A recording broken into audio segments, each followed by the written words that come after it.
آج کی ویڈیو ان لوگوں کے لیے ہے جو بار بار کوشش کرنے کے باوجود اپنی زندگی میں پریشانیاں، تنگی اور انتظار دیکھ رہے ہیں اور دل ہی دل میں سوچتے ہیں کہ آخر میری دعا کب قبول ہوگی، میرا رزق کب بدلے گا۔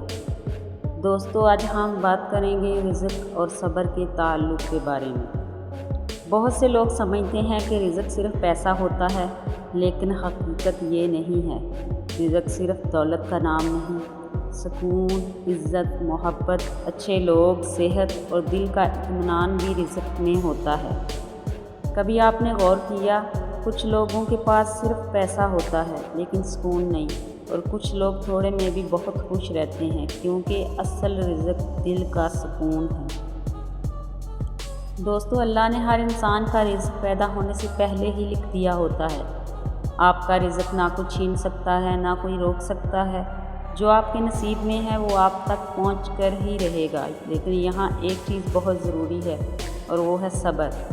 آج کے دور میں ہر انسان جلدی میں ہے۔ ہم چاہتے ہیں فوراً کامیابی مل جائے، فوراً پیسہ آ جائے، فوراً دعائیں قبول ہو جائیں، لیکن اللہ کا نظام ہماری جلد بازی سے نہیں چلتا۔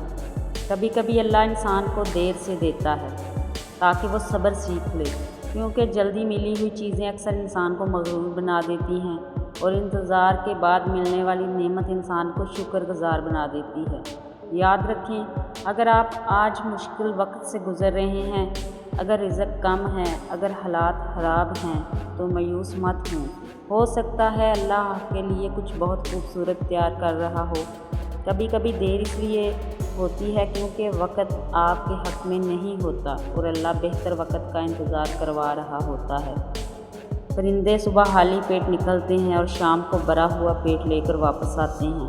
وہ نہ مایوس ہوتے ہیں اور نہ رزق کے لیے رونا سیکھتے ہیں، اور وہ صرف یقین رکھتے ہیں اپنے رب پر۔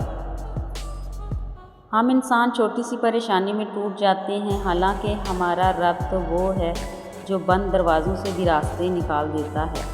اگر آپ نے صبر کرنا سیکھ لیا تو یقین کریں آپ آدھی جنگ جیت چکے ہیں، کیونکہ صبر کرنے والا انسان کبھی خالی ہاتھ نہیں رہتا۔ آج اگر آپ کی زندگی تکلیف میں ہے، انتظار میں ہے، آنسو ہیں، تو بس ایک بات یاد رکھیں، اللہ خاموش ضرور رہتا ہے لیکن بے خبر کبھی نہیں ہوتا۔ وہ آپ کے دل کی ہر بات جانتا ہے۔